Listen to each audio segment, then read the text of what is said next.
ये पहली सर्जरी हमने पहली दफा बलूचिस्तान में करवाई। असेंबली में एक फ्लोर पे खड़े होकर शख्स कह रहा है, अरे पागल, 200 से ज्यादा तो पहले कैबिज हो चुके हैं, 350 से ज्यादा तो पहले भी जो ना different valvular heart surgeries, congenital heart surgery सब हो चुकी हैं। एक 80 लाख का मशीन 20 करोड़ में खरीदते हो, तो आप बताओ पैसा किसका है? मेरा और आपका, इस अवाम का है, बलूचिस्तान के लोगों का पैसा है। तो अगर आप एक 9 लाख का डेंटल का चेयर 90 लाख में जाके खरीदते हो, तो ये पैसा किसका है भाई? अवाम का है, बलूचिस्तान के अवाम का है। ये इनके बाप दादा की जागीर नहीं है। इसके अलावा पोस्टिंग्स हो रही हैं सिविल अस्पताल के अंदर, डीजी ऑफिस के अंदर, बीएमसी के अंदर, ट्रामा सेंटर के लिए, इन सब के लिए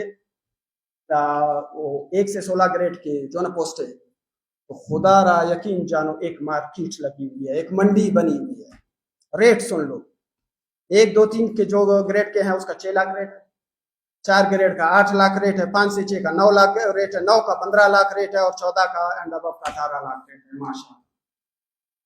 और इन सब के पीछे बैठा हुआ है सीटीएसपी। हम यकीन जाने, हमारी ऐसी तरबियत नहीं कि हम किसी को गालियां दें, लेकिन जब पानी सर से गुजर जाता है फिर मजबूरी बन जाती है। अब सब लोग कई दिनों से फिर मुझे कह रहे हैं कि आपने कहा कि भाई सेक्रेटरी साहब को आपने मुंशी कहा, लेकिन अगर एक शख्स, यकीन करे तमाम सेक्रेटरीज ब्यूरोक्रेसी के लिए we respect, they are son of the soil, we believe in it, लेकिन अगर एक सेक्रेटरी अपनी ग्रेस को छोड़ के, सेक्रेटरीशिप की ग्रेस को छोड़ के मुंशी का किरदार अदा करे, इस वक्त जो मौजूदा हेल्थ सेक्रेटरी है वो मिनिस्टर हेल्थ का मुंशी का किरदार अदा कर रहा है, तो आप मुझे बताओ तो मैं क्या करूं? मैं मजबूर हूं उसको मुंशी कहने। जब आप डिपार्टमेंट के अंदर, सेक्रेटरी को होना चाहिए था कि वो पॉलिसीज पे काम करता, पॉलिसी मैटर डिस्कस करता, नए नए पॉलिसीज को लेके आता। ये एक मिनिस्टर का मुंशी बन के लगा हुआ है पूरे डिपार्टमेंट के अंदर। ठेका, टेंडर, कमीशन, करप्शन के अलावा अगर कुछ हो तो किसी भी फोरम पर हेल्थ के किसी भी बंदे से, मिनिस्टर से लेकर जीरो तक, किसी से भी डिबेट करने को तैयार है। अगर हम गलत हों तो हमें फांसी चढ़ा दो, अगर हम गलत ना हो तो कम से कम हमारी बातों को इतना तो सुनो। खुदा रा, बलूचिस्तान के लोग भी जीने का हक रखते हैं। बलूचिस्तान के गरीब अवाम आज भी मोर देन 90%, 97% ऑफ लोग इन्हीं गवर्नमेंट अस्पतालों पे डिपेंडेंट है। देखिए, हम सिर्फ फोरम यूटिलाइज करना चाह रहे हैं। अगर ये हालत है तो फिर सवाल तो इदारों पे बनता है, सवाल तो नैब के ऊपर बनता है, सवाल तो एंटी करप्शन के ऊपर बनता है कि अगर वहां से किसी ने कॉल किया और पैसे वो लेके गया, ये वैसे बैठा है, तो हो नहीं सकता। ये चौकीदारी के लिए नहीं बैठा। ये सीटीएसपी में जो लोगों के एसपीके के पोस्ट बेचता है, तो ये जो है टेंडर के पैसे छोड़ेगा। ये बहुत कातिमार खिलाड़ी है भाई, आप इसको जो है इतना नहीं देखो, इसका ये वो ठाट फाट और ये चीजें नहीं देखो, बहुत बड़ा पुराना पापी है।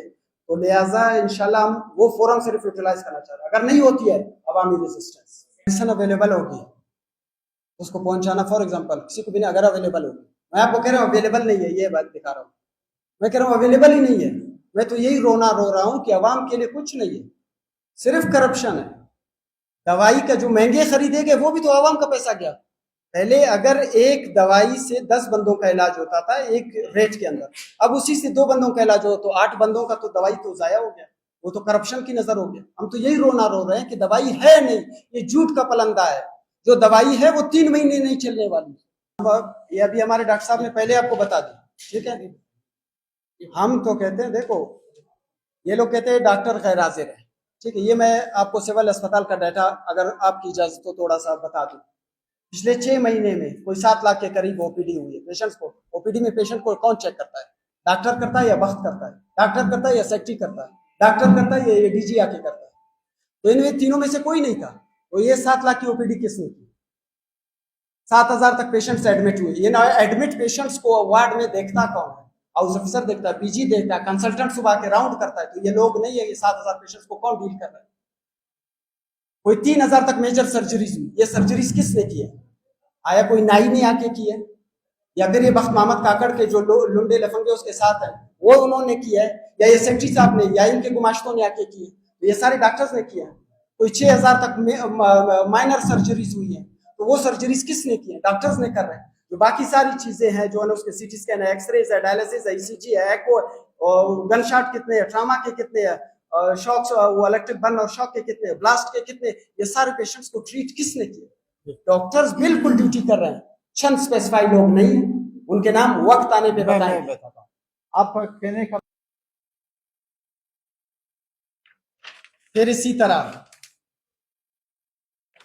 14 जून को डिस्पोजेबल एंड कंज्यूमेबल आइटम्स के नाम से एक नेगोशिएट टेंडरिंग और होती है, उसमें भी 3 दिन का टाइम दिया जाता है, मेडिसिन की शॉर्टेज है। ठीक है भाई, आपको पहले करना चाहिए था, जनवरी में करना चाहिए था, फरवरी में करना चाहिए था, मार्च में करना चाहिए, नहीं, टाइम लैप्स करके लास्ट आवर्स में कह रहे हैं कि हमने नेगोशिएट टेंडरिंग करनी है। तो नेगोशिएट टेंडरिंग में क्या क्या होना है वो तो मैंने आपको बता दिया। इसमें उन्होंने अपनी मर्जी के सारी चीजें लाके, ये पहले भी पब्लिक में वायरल हो चुका है, इसी हवाले से हमने इसका एक कंपैरेटिव एनालिसिस करवाया है कि कंज्यूमर आइटम्स की मद में कि किस तरह 1 रुपए की चीज 10 रुपए में, 10 रुपए की चीज 50 में, 50 की चीज 100 में और 100 की चीज 1000 से ऊपर में खरीदी है। ये वो सारे आइटम्स हैं, ये सारी लिस्टें हैं, ये हम आपको प्रोवाइड करेंगे कि किस तरह नेगोशिएट टेंडरिंग का मिसयूज किया गया, किस तरह अथॉरिटी का मिसयूज किया गया, किस तरह पब्लिक फंड्स का मिसयूज किया गया, और ये सारी चीजें अवाम के टैक्स का पैसा है। और इसमें इन्वॉल्व है हजरत मौलाना बख्श मोहम्मद काकड़ साहब, हजरत अकदस मुजीबुर्रहमान पानजी साहब और मुफ्ती अमीनुल्लाह मंदोखे डीजी साहब, ये इन्वॉल्व है। प्रोक्यूरमेंट का चेयरमैन वो है, अथॉरिटी ये यूज कर रहे हैं। और ये रही 2 नेगोशिएटिंग टेंडर्स की बात, और ये नेगोशिएटिंग टेंडर्स के अंदर क्या क्या इरेगुलरिटीज हैं, ये मैं एंड पे जाके जरा मैं इनके टेंडर की कहानियां, इनकी एडवांस पेमेंट की कहानी आपको बता दी। इन्होंने जो जो टेंडर्स किए गलत किए, फिर भी उसके अंदर भी जाके एडवांस पेमेंट्स कर दी। होना तो ये चाहिए था कि ये सामान पहुंच जाता, इसका एक इंस्पेक्शन टीम बनता है, वो आके इंस्पेक्शन करता है कि आया मैंने नेस्ले का पानी मांगा है, किस कंपनी का पानी है, ये वो है या नहीं है, आया मैंने इस कंपनी की मशीन मांगी है, ये मेरे स्पेसिफिकेशंस थे, वो स्पेसिफिकेशन सारे चेक होते हैं और इनके बाद जाके वो पैसों की पेमेंट होती है।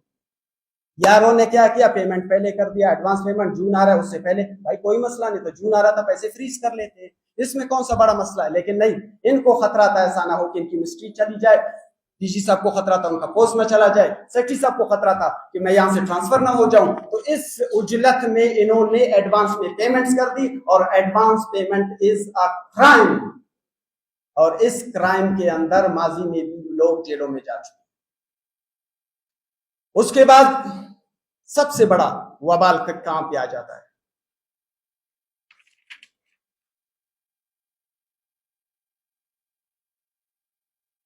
छह मई को फिर से डीजी ऑफिस में एक टेंडर फ्लोट करता है, एक नहीं बल्कि मुख्तलिफ टेंडर्स हैं, वो मैं आपको दिखा देता हूं किस तरह टेंडर्स फ्लोट करते हैं। ठीक, ये सारे टेंडर्स हैं। अब इसमें ये सारे टेंडर्स है, बी पेपरा के साइट पे आप जाके ये सारी चीजें देख भी सकते हैं, अपलोड भी कर सकते हैं, उसमें से सारा डाटा भी निकाल सकते हैं। ये सारी चीजें हैं, ये अपलोड हो गई।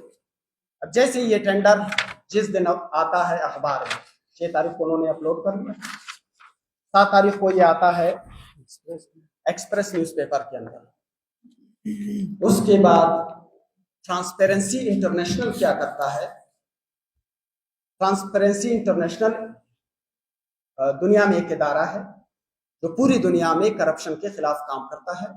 वो एक विसल ब्लोअर है कि किसी न किसी तरीके से करप्शन को रोका जा सके, और लोगों का जो पैसा है, टैक्सपेयर का पैसा है, ये दुनिया में कहीं भी किसी मुल्क में गलत इस्तेमाल ना हो। तो वो डीजी साहब को 7 तारीख को एक लेटर लिखते हैं ट्रांसपेरेंसी इंटरनेशनल, मोहतरम अकदस मुफ्ती अमीनुल्लाह साहब, आपने जो टेंडर किया है इसके अंदर पेपरा 2014 के रूल की खिलाफ वर्जी हो रही है, रूल नंबर 16 रिस्पॉन्स टाइम, तो लिहाजा आप इसको कोरिजेंडम कर दें। किस लिए कोरिजेंडम कर दें? Director General Health Services Quota is requested to rectify the violation and issue corrigendum in accordance with the Balochistan Public Procurement Rules 2014 to avoid misprocurement ना हो under Rule 57 Transparency International Pakistan is striving for across-the-board application of rule of law, which is the only way to stop corruption and achieve zero tolerance against corruption. तो ये उन्होंने 7 तारीख को letter लिखी और इस दौरान इन्होंने एक सुप्रीम कोर्ट की जजमेंट का 2023 की काजी फाइज ईसा की जजमेंट का भी हवाला दिया कि ये क्यों नेसेसरी है। ये फिर से वो ट्रांसपेरेंसी इंटरनेशनल का अगला डॉक्यूमेंट जो उन्होंने इनके टेंडर के साथ अटैच करके इनको भेजा है, उसमें transparency this is to clarify that transparency international Pakistan is not a complainant, it acts as a whistle blower and operate under article 19A of the constitution of Pakistan, which gives the right to public to know how government is being run by public officers. Article 19A makes the right to access of information pertaining to public authority a fundamental right. And a 3-member bench in the case of Mukhtar Ahmed Ali versus the Registrar Supreme Court of Pakistan, Islamabad, headed by the Chief Justice Qazi Faiz Issa, in the landmark judgment of on 16th of October 2023 in CP number 3532/2023 has declared that what previously may have been on a need-to-know basis, Article 19A, the Constitution has transformed it to a right to know. The access to information is no longer a discretion granted through occasional benevolence, but is now a fundamental right available with every Pakistani, which right may be invoked under the Article 19A of the Constitution. तो इन्होंने transparency international ने खबरदार किया मुफ्ती साहब को कि मुफ्ती साहब खुदारा आप जो कर रहे हो ये गलत है, लेकिन चूंकि ये नशे में चूर होते हैं और ऑफिस में बैठते नहीं हैं, तो ये बदमस्त घोड़ों की तरह करप्शन की दौड़ में, पैसे बनाने की दौड़ में, तो इन्होंने पैसे कब्र में भी ले जाने हैं तो ये लेके जाएंगे। लेकिन ट्रांसपेरेंसी इंटरनेशनल बेचारे ने क्या किया, 13 मई को अगला लेटर है, ये उसका अगला लेटर है कि भाईजान गलती कर रहे, रुक जाओ भाईजान को रिजेंडम करो, भाईजान ये गलतियां हो रही है। फिर से वो सुप्रीम कोर्ट के जजमेंट का हवाला दिया जा रहा है काजी फाइज ईसा कि भाई अवाम का पैसा है, अवाम को पता होना चाहिए कहाँ खर्च हो रहा है, कैसे खर्च हो रहा है, कौन खर्च कर रहा है, किस लिए खर्च कर रहा है, ये पता तो होना चाहिए लोगों को। लेकिन डीजी साहब बदमस्त घोड़े की तरह इसमें कहीं पे भी रुकने को तैयार नहीं।